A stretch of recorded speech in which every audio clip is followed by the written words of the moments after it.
Saudara yang kekasih, sebuah definisi keselamatan yang telah diberikan oleh Allah pada kita melalui Yesus Kristus telah diberitakan kepada seluruh dunia. Jikalau definisi keselamatan itu bisa dituangkan dalam satu perkataan, maka definisinya adalah Yesus. Tidak lain dan tidak bukan. Yesus inilah yang menjadi pusat dari seluruh sistem keselamatan yang Allah telah berikan pada manusia dari sejak dulu kala sampai yang akan datang. Bahwa keselamatan itu tidak didasarkan kepada kumpulan tok, tidak didasarkan juga kepada persekutuan-persekutuan di mana 2 atau 3 orang di antara manusia itu memilih untuk bersekutu di dalam nama Yesus. Bukan pula fanatisme kepada Yesus Kristus itu sendiri, apalagi radikalisme kepada Yesus Kristus itu sendiri. Tetapi kekristenan kita itu didasarkan kepada 6 hal, yaitu kejadian-kejadian. Jadi kekristenan kita itu didasarkan kepada kejadian, yaitu kejadian yang dialami oleh Yesus Kristus. Yang pertama adalah kejadian kelahiran. Bagaimana dia lahir? Seluruh Alkitab Perjanjian Baru menerangkan dengan jelas bagaimana dia datang dalam kemanusiaan yang sempurna. Jadi kelahiran itu penting. Yang kedua, kehidupan. Bagaimana dia hidup di dalam dunia ini. Kita tidak boleh membelokkan atau mencoba untuk mempelintir, atau mungkin mencoba untuk membangun sebuah teologi sehingga pengertian kita tentang kehidupannya itu akan berbeda. Tidak. Semua kejadian-kejadian dalam hidupnya, termasuk kehidupan itu yang didasarkan kepada Perjanjian Baru, itulah basis dari kekristenan kita. Yang ketiga, kematian. Bagaimana dia mati? Jangan ada seorang pun yang mengatakan bahwa dia mati tidak sempurna, maka semua apa yang dikerjakan oleh Yesus itu tidak akan pernah sempurna untuk menjadi dasar keselamatan umat manusia. Yang keempat adalah kebangkitan. Bagaimana kebangkitannya itu dikatakan dalam Perjanjian Baru. Yang kelima adalah kenaikannya ke surga. Bagaimana dia naik ke surga disaksikan oleh begitu banyak saksi, sedikitnya 500 orang telah mendapat bukti-bukti kebangkitannya. Selama 40 hari dia dalam dunia ini memperkenalkan kepada mereka semua. Yang keenam adalah kedatangannya kedua kali. Jikalau ada siapapun di dalam dunia ini, gereja apapun, profesor apapun, ahli teologi apapun, presiden apapun, kuasa apapun yang mencoba mengubah 6 kejadian besar yang dialami Yesus Kristus ini, yang sesuai apa yang diberitakan oleh para rasul mula-mula itu kepada kita, maka itu adalah palsu.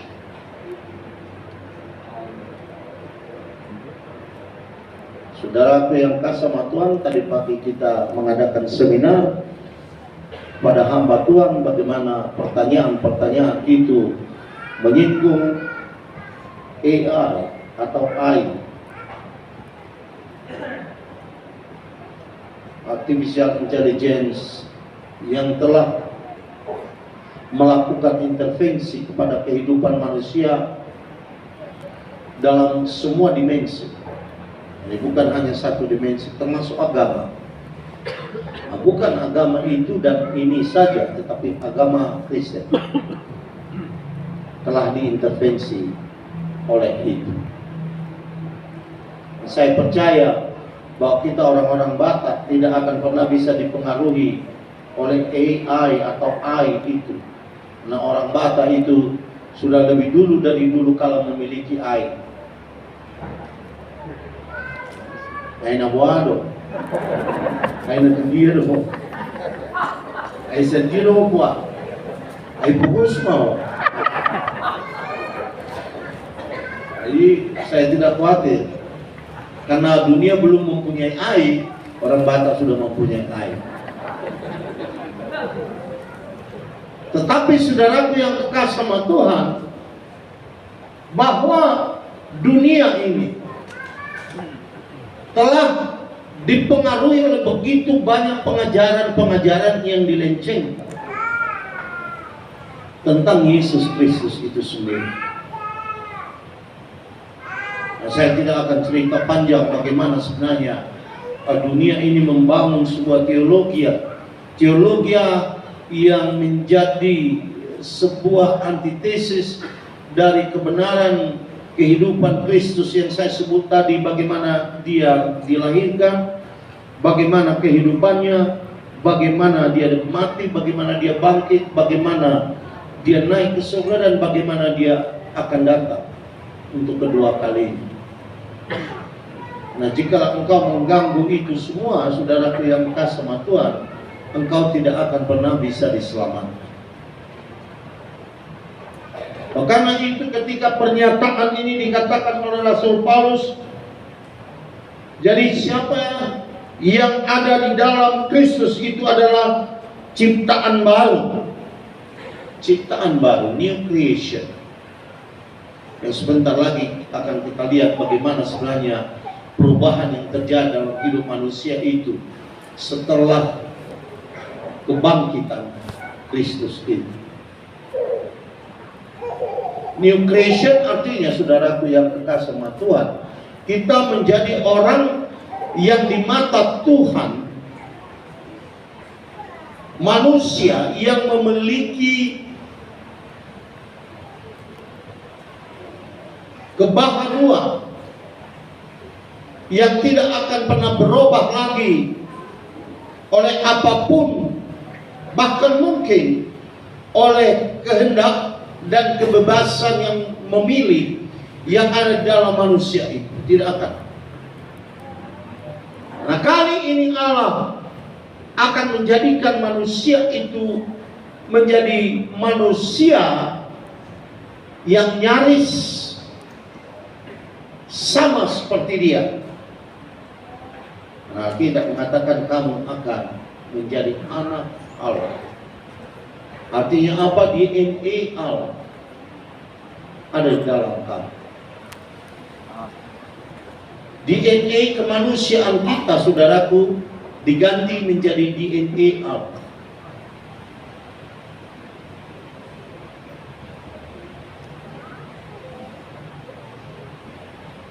Artinya apa?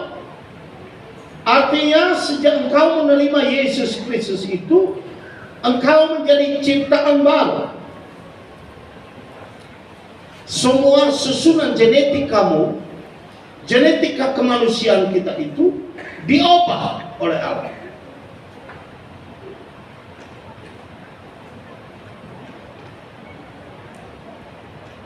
DNA manusia itu yang ada di dalam hidup biologis, deoksiribon, nukleik asid atau DNA itu yang menjadi informasi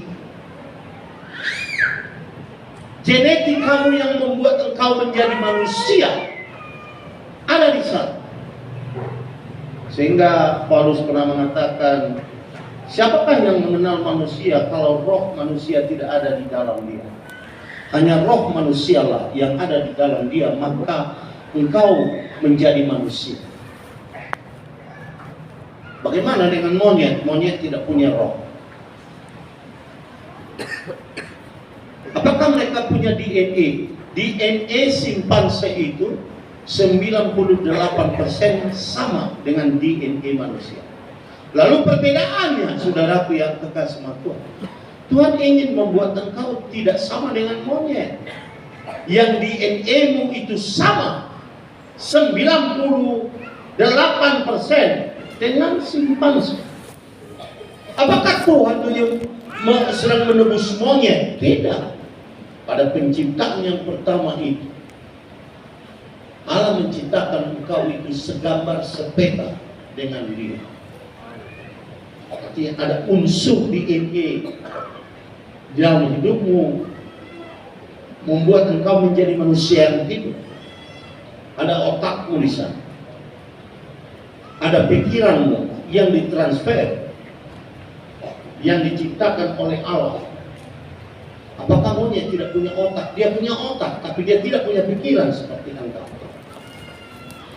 Apakah monyet tidak punya hati? Dia punya hati, tetapi hatinya adalah benda material tok, tapi engkau memiliki sebuah hati spiritual,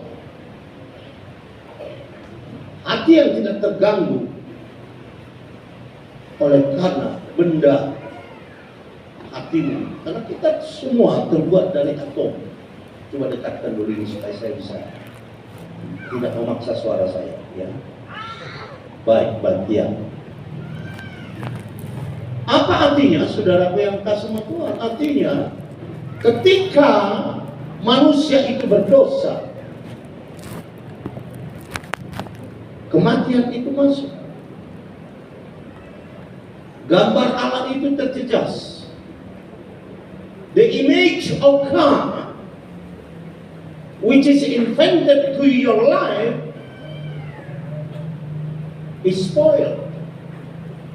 Dan jadi terjejas. Dia jadi hancur berantakan. Sehingga Allah tidak melihat lagi sebuah kehidupan ilahi di dalam manusia itu. Dan Allah merasa manusia itu tidak bisa bersekutu dengan Dia lagi. Karena Allah itu adalah kekudusan yang sangat sempurna. Sedangkan manusia itu adalah dosa yang telah menjauhkan manusia itu daripada kekudusan Allah. Persekutuan Allah dengan manusia tidak akan pernah terjadi. Karena itu, karena Allah itu kasih, Dia membangun hubungan itu kembali. Dia merencanakan, saudara yang kekasih sama Tuhan, dirinya datang ke dalam dunia itu untuk memberikan substansi keselamatan itu, bukan bayangan keselamatan itu, bukan imajinasi keselamatan itu, dan bukan pula, saudaraku, paralel dari keselamatan itu, tetapi keselamatan itu sendiri. Karena itu murid-murid dalam perjalanan mereka bersama dengan Yesus selama 3,5 tahun, bagaimana kita lihat mereka masih diliputi oleh kemampuan berpikir manusiawi pula, walaupun mereka sudah mengenal Allah, Abraham, Ishak dan Yakub, tetapi mereka belum bisa secara jelas dan tuntas menerima kehadiran Kristus itu di dalam dunia ini secara sempurna. Sehingga mereka bertanya kepada Yesus, tunjukkanlah kepada kami Allah itu. Mereka ingin kepada substansi kealahan itu. Nah, tidak ada satu orang teologi Yahudi mengatakan bahwa tidak pernah satu orang pun yang pernah melihat Allah. Lalu bagaimana kami diselamatkan oleh Allah itu sendiri, yang disebut oleh Yesus sebagai Bapa? Tapi Yesus mengatakan, yang melihat aku adalah melihat Bapa di surga. Sehingga artinya aku adalah wujud ilahi yang bisa kau lihat, yang bisa kau pegang, yang bisa kau sentuh, yang bisa kau gunakan dengan emosimu, yang bisa kau hubungkan dengan seluruh aspek kehidupanmu, dari kelemahanmu sampai kepada kekuatanmu kalau ada, dari kehinaanmu sampai kepada kemuliaanmu kalau ada. Dan hanya di dalam Yesus, hanya di dalam Yesus Kristus. Maka di dalam Yesus kau menjadi diperkenankan. Allah berkenan kepada kita. Ketika Yesus mengatakan tidak ada seorang pun yang sampai kepada Allah itu, tidak ada satu orang pun yang terwujudkan kepada Allah itu, tidak ada satu orang pun yang ditibakan kepada Allah itu, tidak ada satu orang pun yang menjadi substansi di hadapan Allah itu, kecuali melalui apa? Nah, ciptaan baru adalah saudaraku yang kekal sama Tuhan. Kau menjadi orang yang memiliki sistem hidup baru.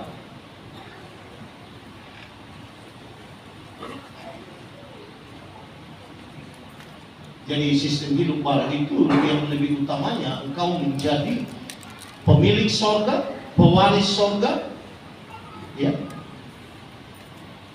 Kepada orang-orang Roma dikatakan, jika kamu satu dengan apa yang menjadi kematiannya, maka kamu akan satu dengan apa yang menjadi kebangkitan, dalam Roma pasal yang ke-6. Dan jika engkau satu dengan apa yang menjadi kematiannya, dan kamu satu menjadi kebangkitannya, maka kamu turut pewaris. Dalam kitab Roma itu mengatakan, you become a new person before God. Kau menjadi orang yang baru di hadapan Allah. Bukan bagaimana engkau melihat Allah saja, tapi bagaimana Allah melihat engkau. Bagaimana saya memandang engkau, bagaimana saya menganggap engkau, bagaimana saya melihat engkau. Nah, kalau bagaimana orang melihat Allah, semua teologi bisa. Allah Maha Kudus, Allah yang hebat, Allah yang luar biasa. Semua agama mengatakan Sang Pencipta, Allah Maha Kuasa, Maha Tahu, Maha Hadir, Maha ini, Maha itu. That way, that humans see God. Tetapi Yesus itu, kenapa kita menjadi ciptaan baru, adalah how God see you.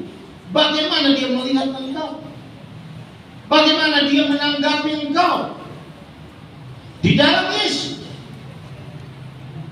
Maka saya katakan tadi, Yesus yang mana? Yesus perjanjian baru. Adakah kau percaya tentang kelahiran? Adakah kau percaya tentang kehidupannya seperti yang diberitakan oleh perjanjian baru? Adakah kau percaya tentang kematian? Sebentar saya akan terangkan. Adakah kau percaya tentang kebangkitannya? Adakah kau percaya tentang kenaikannya ke surga? Sehingga imajinasi surga itu menjadi sebuah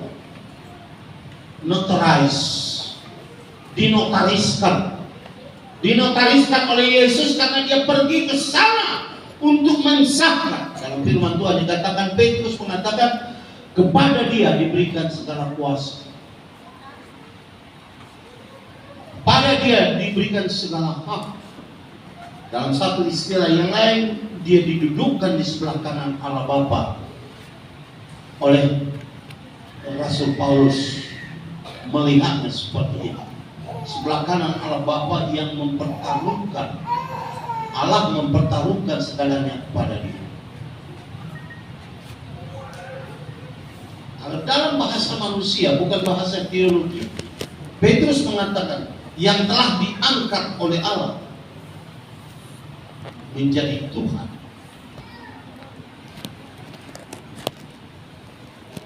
Artinya saudara, dia Tuhan. Nanti saya tidak bisa terangkan seluruhnya kepada saudara malam ini, tetapi saya ingin mencoba untuk menerangkan bagaimana saudara menjadi ciptaan baru di hadapan Allah. Nah, tema saudara mengatakan kebangkit. Kebangkitan itu membuat kita menjadi orang yang baru, memiliki hidup baru. Jadi kita tidak hanya memiliki apa yang disebut sebagai hukum biologis, karena hukum biologis lah yang dibuat Allah pertama kali untuk manusia itu, yang dibuat dari debutan. Jadi kita terbuat dari atom, materia, molekul.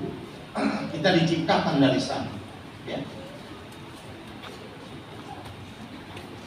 Tetapi di dalam molekul ini sama seperti monyet, sama seperti ikan, semua mereka adalah molekul kepada molekul yang ini, susunan molekul ini, susunan genetika ini. Tuhan memberikan nafas kehidupan, bagian daripada Allah itu sendiri berikan kepada kita. Artinya apa saudara yang kekal sama Tuhan? Bahwa Allah memberikan kepada engkau sebuah kesempatan untuk menjadi seperti malaikat. Atau kitab perjanjian lama mengatakan setingkat dari malaikat, atau sangat dekat dengan hadirat Allah, karena tidak semua bisa hadirat Allah dinikmati oleh semua orang. Nah, saya harus berkata, aku ada pertanyaan teologis yang sampai sekarang saya ingin buktikan melalui pelajaran saya kepada Alkitab ini. Walaupun saya tidak pernah khotbahkan, saya ada puluhan khotbah yang tidak berani mengkhotbahkan di hadapan jemaat-jemaat. Nah, saya takut mereka tidak mengerti dan mereka malah akan kebingungan. Jadi sebelum saya temukan sebuah kebenaran itu dalam sebuah kesempurnaan teologis, saya tidak akan pernah khotbahkan. Pertanyaannya adalah, adakah malaikat semua pernah melihat Allah? Saya khawatir mereka tidak pernah melihat Allah. Walaupun mereka adalah makhluk supranatural yang lebih tinggi dari manusia. Nah, saya harus berkata bahwa malaikat itu juga ciptaan. Malaikat itu juga ciptaan. Ada bangsa-bangsa alam semesta lain selain malaikat. Karena firman Tuhan juga mengatakan demikian. Bahkan ada beberapa dari antara mereka yang tinggal di muka bumi ini, tetapi kita tidak bisa lihat seperti yang disinyalir oleh Rasul Paulus. Tapi Yesus mengatakan tidak ada yang sampai kepada Bapa. Tidak siapapun, tidak manusia, tidak makhluk surgawi yang lain, kecuali melalui dia.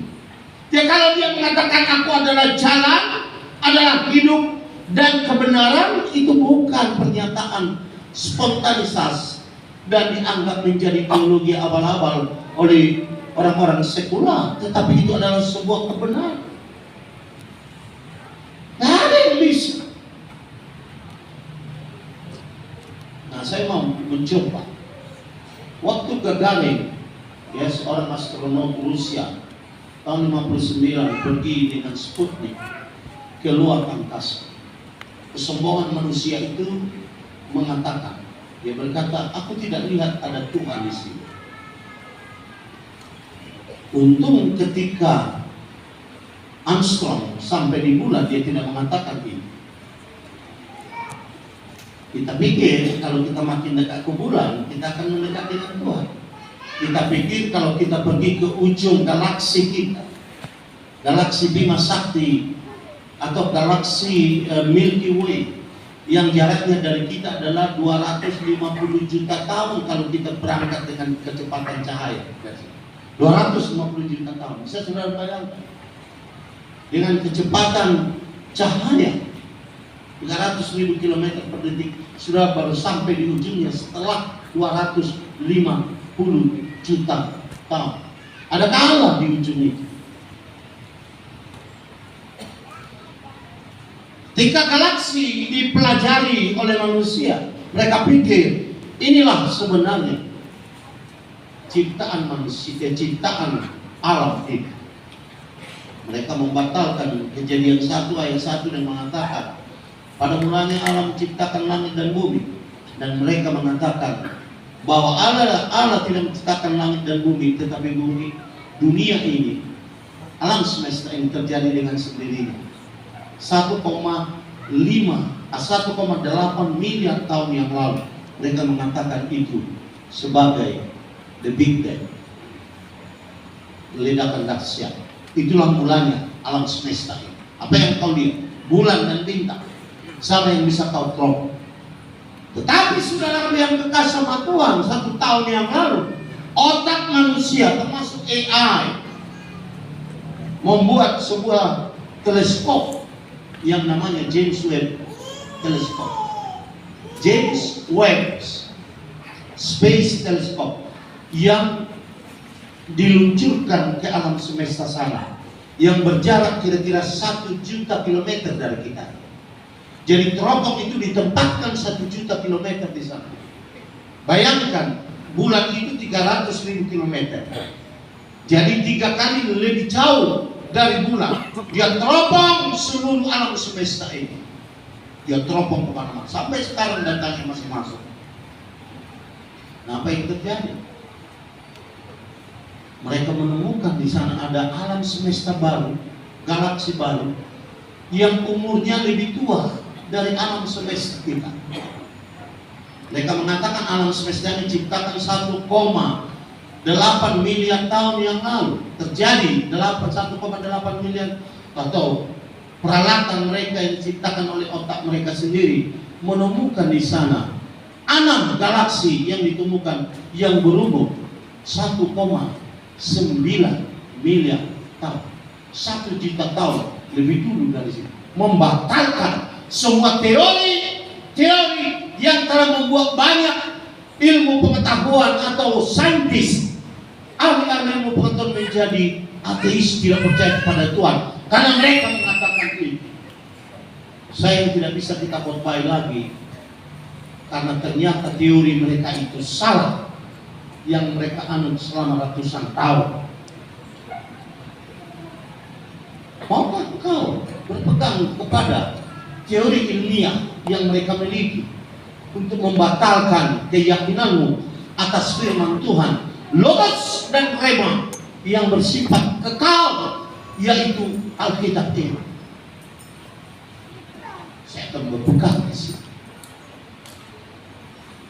Saya akan percaya pada firman Tuhan, walaupun fakta penemuan manusia itu tidak akan saya nafikan, tetapi itu tidak cukup untuk menggapai Tuhan. Itu tidak akan pernah sampai kepada Tuhan. Jaraknya saja mereka tidak mampu. Nah, sekarang mereka kasatku sudah mengatakan, seberapa banyak, seberapa jauh sih alam semesta ini? Alam semesta ini saja enggak mereka bisa ukur. Dan sampai kapanpun mereka mengatakan tidak akan pernah sampai ke ujungnya. Bagaimana engkau akan sampai kepada Allah yang tidak bertakhta dan berdiam di ruang dan waktu? Karena ruang dan waktu adalah ciptaan Tuhan. Pada waktu Dia mencipta, disitulah ada ruang dan waktu. Dan Allah sebelum ada ruang dan waktu sudah ada. Sehingga ketika Dia berbicara kepada Musa dengan, siapa aku? Siapa kau nanti aku sebut? Kalau mereka bertanya, siapakah itu? Lalu Allah berkata, dari rumput kering yang terbakar itu, katakan, I am who I am. Saya adalah saya. Bukan dalam ruang dan waktu. Makanya itu saudara yang berkasih sama Tuhan, dalam kegoncangan dunia yang begitu banyak dalam YouTube, dalam online, dalam konten yang ada di Facebook, di mana saja, TikTok, yang dipakai oleh iblis untuk mengganggu 6 kejadian tadi: kelahirannya, kehidupannya, kematiannya, kebangkitannya, kenaikannya, dan kedatangannya, membuat orang-orang Kristen zaman sekarang menjadi kacau balau. Kau dan saya adalah orang-orang yang telah diciptakan menjadi ciptaan baru. Bagaimana Tuhan melihat kau? Itu ciptaan baru. Kalau saya lihat, saya tidak tambah kuping ketika saya percaya. Telinga saya tetap 2. Saya tetap menjadi manusia biasa, bukan makin baik. Cara biologis saya semakin hancur. Gigi saya sudah pada copot semua, tinggal di depan. Untuk depan ini masih terpelihara. Yang di belakang saya sudah seperti kuda. Di depan bagus, di tengah sudah tidak ada lagi. Kuda begitu, nggak ada geraham diri. Itu makanya bisa diikat dia oleh tali giginya itu, karena di tengah nggak ada. Kencing bisa 10 kali satu hari, 20 kali, bayangkan. Ciptaan apa kayak gitu? Jalan sudah neo-leo, ya. Uban tidak bisa diurus lagi, saudara. Botak semakin banyak.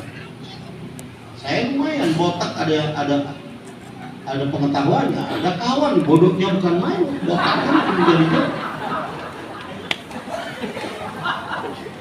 Masuk di botak kau ini sama-sama, ya lagi notok udah ngomong saya lupa dua hal botak ala di malu, ala di hotel. Lupa malu ube botak dan gimana? Lupa bodoh kube, puasa bui, kau bodoh kusoni. Ayo mau panas pe, soal aja main, mau berpikir jual panas dulu ini. Lima puluh dodo, lalu mau semua pikir pe mana semua nawa, dingin pe mana, ala dinginnya berputar. Dalam kasuama, angkau kita masih paidan. Kau nak kikir tu nata, kira nasuk semua baju ni ketika beki atau ni. Roh di nata, ane si nata yung main. Ay nata yung kapag baju ni mana? Ginawa ko na, ay yung nata na yung gulo siya bingon. Dahil wala ito romantic.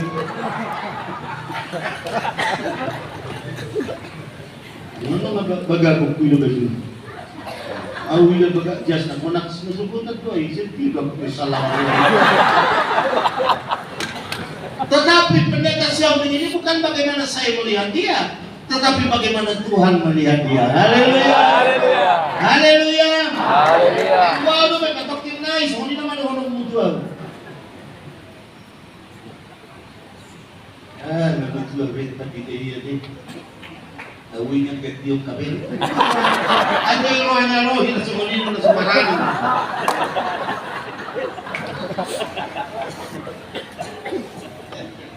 Tapi bagaimana Tuhan melihat saya? Haleluya. Bagaimana Tuhan melihat kau? Ciptaan baru. Karena engkau tidak bisa disentuh lagi oleh dosa itu.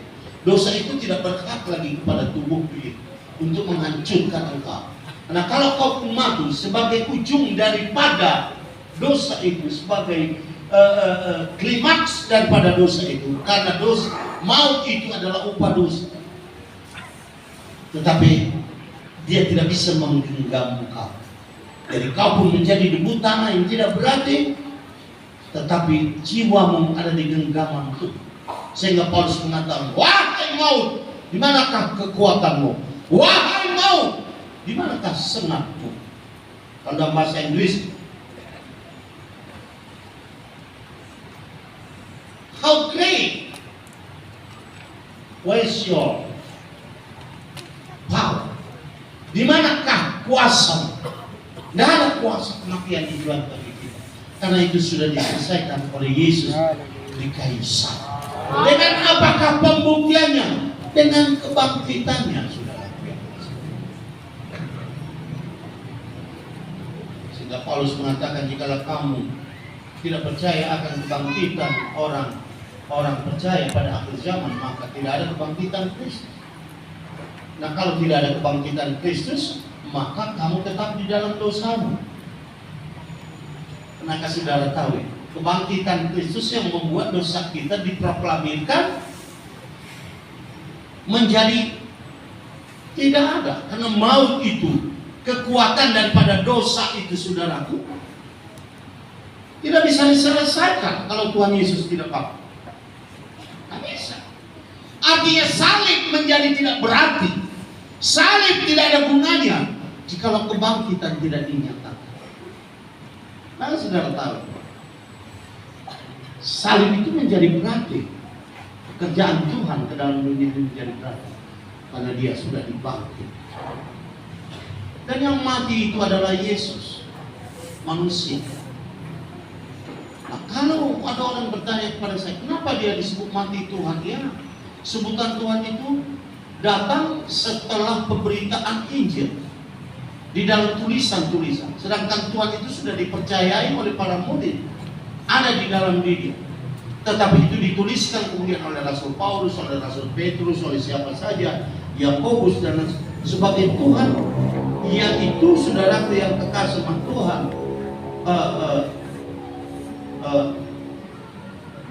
Kyrios, Tuhan, Kristus, dalam bahasa Ibrani, bahasa Yunani menyatakan Kristus. Kristus itu Mesia dalam bahasa Ibrani, yang diurapi. Itu yang adalah bagian dari Tuhan Yesus, penyataan kepada Tuhan Yesus Kristus. Tapi yang mati itu adalah tubuh. Itu sebabnya Rasul Paulus berulang-ulang mengatakan tubuh Kristus, tubuh Kristus, tubuh Kristus. Karena tubuh itu, saudaraku, yang mati, kemanusiaannya itu yang mati. Pernahkah saudara, bukan Tuhannya yang mati? Kalau Tuhan yang mati, dia tidak dibangkitkan, dia bisa bangkit sendiri. Dan Tuhan tidak mati, Tuhan tidak bisa mati. Maka saya katakan kepada orang, kalau itu Tuhan yang mati, berarti kebangkitannya itu ece-ece. Dia yang mati, itu sebabnya Allah yang membangkitkan dia. Rasul Paulus beberapa kali, Allah yang telah membangkitkan Tuhan kita itu. Kenapa Tuhan kita itu disebut? Itu karena memang Dia Tuhan. Jadi sebutan itu tetap melekat kepada Dia, bukan Tuhan saja, Allah. Kita buka Yohanes pasal 1 ayat 3.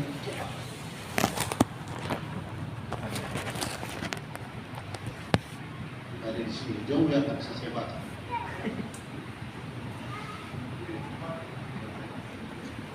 Segala sesuatu dijadikan oleh ayat 1 aja, dimulai dari ayat 1. Ya. Pada mulanya adalah firman. Itu dia firman. Kristus itu, Yesus itu, Tuhan itu adalah firman. Firman itu bersama-sama dengan Allah. Dan ini yang menjadi kata kuncinya. Firman itu adalah Allah. Ayat 14. Firman itu telah menjadi manusia, atau Allah itu telah menjadi manusia, dan Dia di antara kita. Nah, ini yang di kayu salib itu, Dia Yesus itu tubuhnya. Apakah Allah mati? Tidak. Satu waktu saya mau ingin terangkan ini, karena ini bukan seminar. Bisa 1 jam, 2 jam, 3 jam, tidak cukup waktu untuk menerangkan ini kepada saudara. Tapi yang mati itu adalah tubuh Kristus yang diserahkan. Dalam kitab Ibrani, sebelum aku datang ke dalam dunia ini, engkau telah menyiapkan tubuh bagi firman itu. Engkau menyediakan tubuh bagi. Apa itu tubuh itu? Yesus. Siapa itu Yesus? Tuhan Yesus Kristus. Makanya itu, saudaraku yang kekasih sama Tuhan, kebangkitan itu telah menunjukkan kepada kita bahwa Dia dibangkitkan oleh Allah. Dalam kata lain, Paulus mengatakan, roh yang telah membangkitkan Kristus dari antara orang mati adalah roh yang sama yang akan membangkitkan kamu dari antara orang mati. Sehingga saudara tidak menjadi resah dengan mati. Mati itu menurut saya, mau mati itu sakit. Tetapi setelah engkau mati, engkau dipersiapkan oleh Allah dalam 2 Korintus pasal yang kelima, pakaian baru, supaya engkau tidak kedapatan telanjang dan engkau bisa masuk dalam paradise Allah. Artinya rohmu itu tidak gentayangan mencari tempat-tempat seperti roh orang Batak. Iya.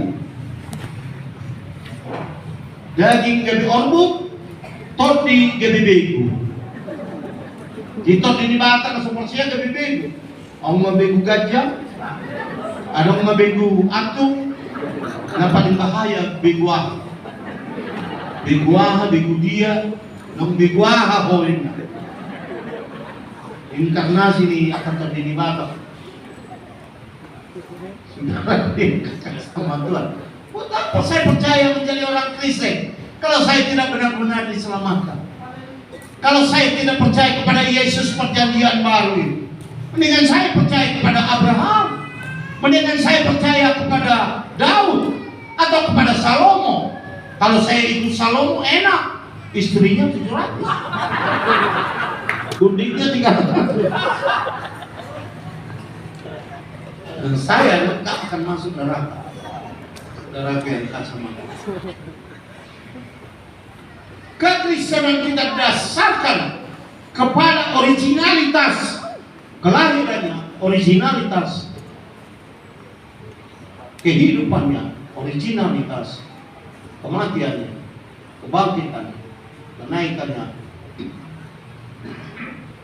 dan kedatangannya. Nah, dah mobile betul saya tak takut kamu.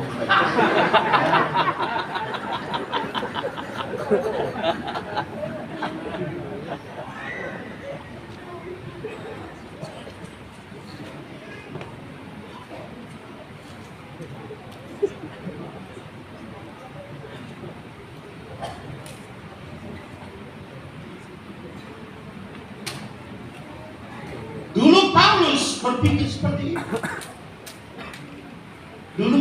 Paulus berpikir seperti orang-orang itu yang di luar sana, yang di YouTube itu, yang gereja progresif itu. Dulu Paulus berkata seperti itu. Gak percaya, lihat ayat sebelumnya ini, saudaraku yang dekat sama Tuhan. 16, buka itu ayat 16. 2 Korintus pasal 5 ayat 16.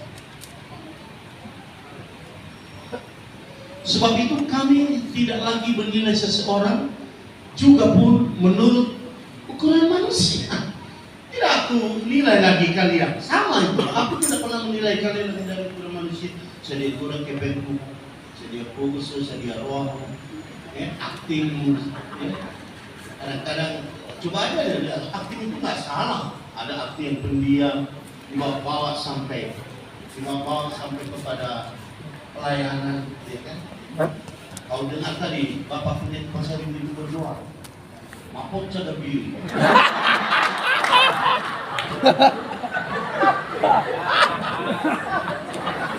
Kalau ni anak nakot diri tidak memang lembaga dua waktu. Kita beli nggak bisa dari mana ada berkelam ini. Aku tuh akajur mampu. Aku waktu pasang kuasa buyau lil macam itu. Kayak aku nih, karena saya kenal saya sebagai manusia. Dulu saya tidak mengenal kamu sebagai manusia seperti itu lagi. Kebodohanmu, hikmatmu dan lain sebagainya. Tapi saya kenal engkau adalah ciptaan Tuhan yang baru. Kau beda dengan orang lain yang tidak percaya. Nah, dia mengatakan di sini, saudaraku yang kekasih sama Tuhan, bahwa dan jika kami pernah menilai Kristus menurut ukuran manusia, sekarang kami tidak lagi menilainya demikian. Dulu dikejar-kejarnya, sehingga ketika dia tertangkap dia berkata, Yesus, siapakah engkau? Au menanilai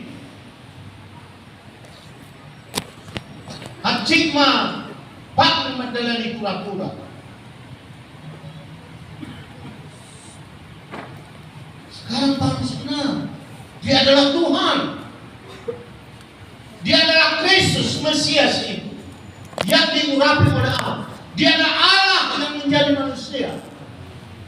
Sehingga dia berkata, kesetaraannya dengan Allah tidak dianggapnya menjadi suatu hak yang harus dipertahankannya, melainkan dia mengosongkan dirinya menjadi sama dan mengambil rupa hamba sehingga dia menjadi sama seperti kita. Maka dia pun diselamatkan. Oleh karena itu jangan pernah membuka konten kalau kau tidak mengalami kebenaran dari firman Tuhan ini, karena engkau akan dipengaruhi oleh mereka. Pernah ada seorang pastor kepada saya. Pada waktu itu ribut di Yerusalem, di Amerika, di Eropa, sampai ke Indonesia, muncul di koran Indonesia yang mengatakan bahwa Yesus Kristus pernah kawin dengan Maria Magdalena. Nah, mereka menemukan katanya bukti yang tidak pernah terbukti. Ya, mereka menemukan satu kuburan, dan di kuburan itu ada 3 orang. Satu bernama Yesus dari Nazaret, kedua Maria dari Magdalena, yang ketiga ada seorang anak kecil, anak mereka. Kita kali kuburan itu, jadi ada 3 di situ untuk menunjukkan bahwa Yesus pernah. Nah, selain ini membatalkan dia naik ke surga. Saya bilang, lalu pastor ini berkata, apa menurut pendapat Bapak? Saya bilang nggak ada masalah kalau Yesus kawin. Dia kan manusia 100% seperti saya. Ada nafsu, ada, cuman dia terkontrol. Yohanes mengatakan dia sama seperti kita, seperti manusia. Buka itu nanti di dalam. Hanya saja dia tidak berdosa.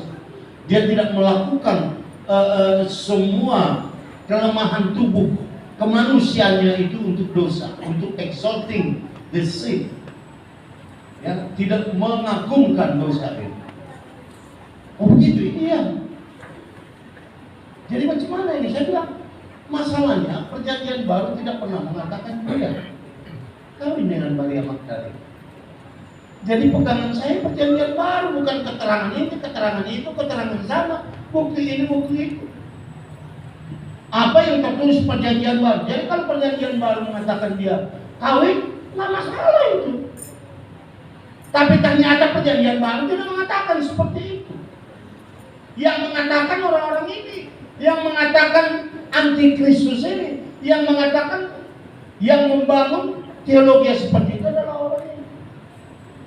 Oleh karena itu, saudara, menjadikan engkau manusia baru, anak kebangkitan itu membuktikan bahwa kau memiliki hidup, bukan sekedar hidup biologis, di mana ada jantung, ada hati, paru-paru mengambil oksigen dikirimkan pada seluruh darah, dan darah itu dimasukkan ke dalam otak. Sedikit saja oksigen tidak masuk ke dalam darah, saudara, tidak dipompakan oleh jantung, kau akan lemas, beberapa detik kemudian kau akan mati, dan kau akan stroke.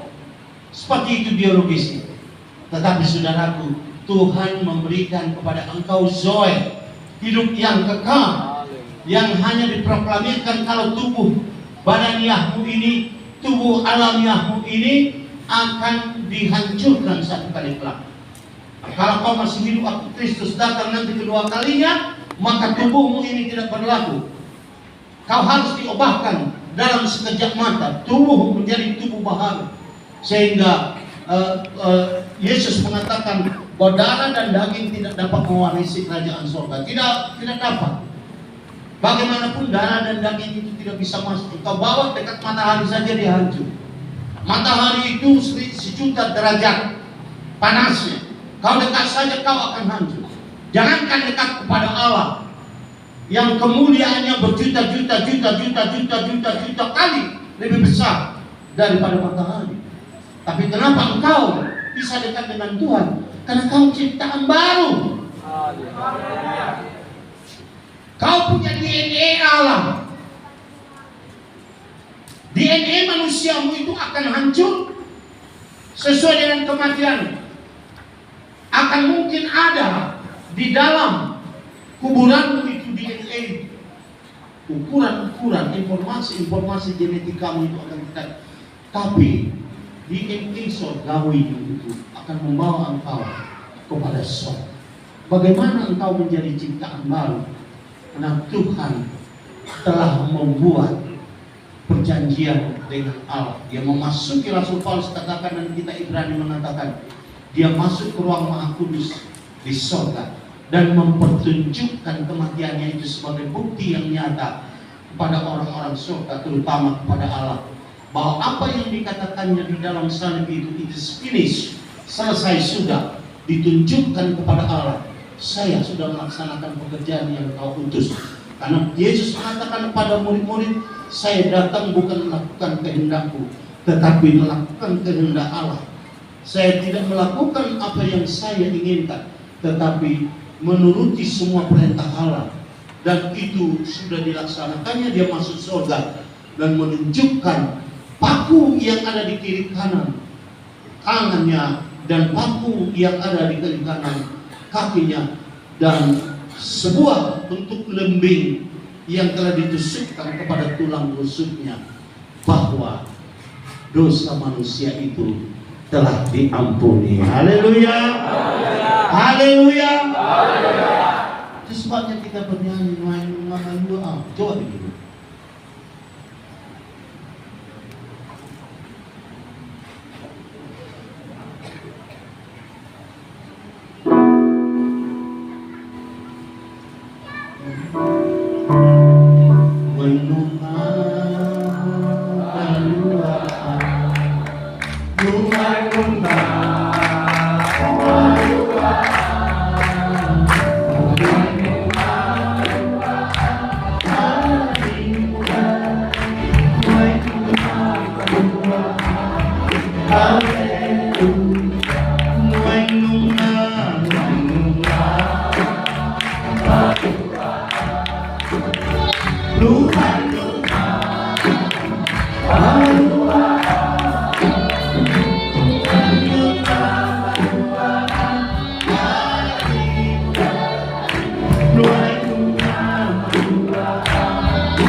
Nama Tuhan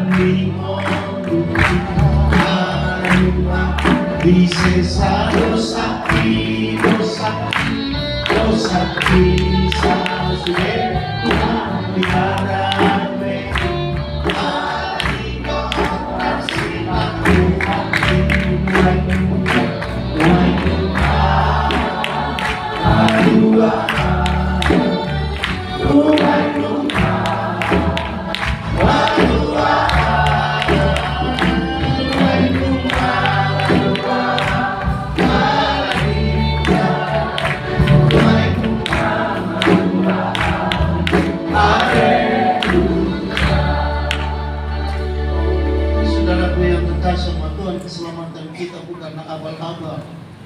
keselamatan kita bukan hasil karya kita. Keselamatan itu 100% dilakukan oleh Tuhan bagi kita. Sehingga barang siapa yang percaya padanya tidak akan mati, karena hidup telah diberikan kepada mereka. Dan satu lain dikatakan, barang siapa yang percaya kepada saya, mereka akan hidup walaupun mereka mati. Karena kematian itu tidak dapat lagi menggenggam. They cannot hold you in the grave itself. Kau itu telah dilepaskan, karena engkau menjadi kreasi baru, ciptaan baru daripada Tuhan.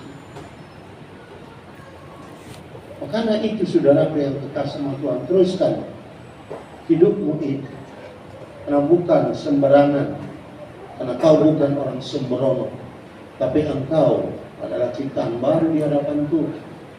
Hidupmu berubah dalam sebuah bentuk. Walaupun kau harus makan dengan nasi, minum dengan air, kau harus sakit, kau harus juga dipulihkan, kau harus juga mendapat perjalanan hidup, menaiki segala gunung, menuruni segala lembah, berjalan di atas duri dan pohon. Kau akan melalui. But who are walking on that kind of things, they are a new creation. Mereka adalah ciptaan baru.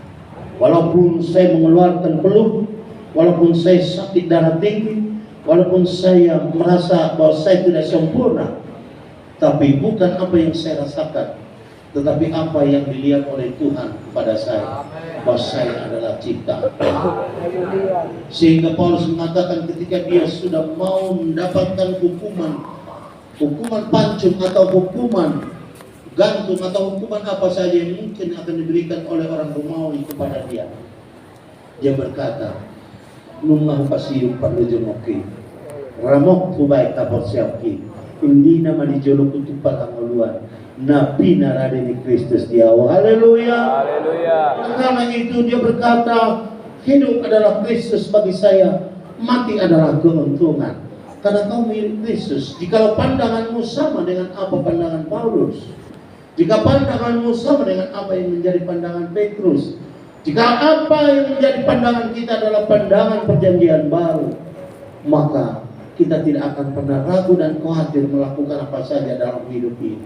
Peliharalah imanmu itu. Peliharalah panggilan yang Tuhan berikan kepada engkau. Peliharalah keselamatan yang Tuhan berikan kepada engkau. Jangan engkau mengkhianatinya, tapi percaya saja kepada Kristus Yesus yang telah memberikan kehidupan kepada engkau, tanpa engkau mengusahakan sedikit apapun daripadanya, melainkan karena anugerah, pemberian dengan cuma-cuma. Dalam bahasa yang disebutkan freely you receive, freely you give. Dengan cuma-cuma engkau menerima, dengan cuma-cuma engkau akan memberi. Lalu kita disuruhnya memberitakan Injil. Beritahu itu kepada orang lain, beritahu itu kepada sahabatmu. Ajak mereka datang kepada Kristus, ajak mereka datang kepada Tuhan. Nah, Tuhan juga merindukan engkau mengambil bagian dalam kerajaan surga. Mungkin engkau bukan pendeta, mungkin engkau bukan penginjil, mungkin engkau bukan siapa-siapa, tetapi engkau hanyalah sosok manusia biasa yang berbicara kepada orang lain.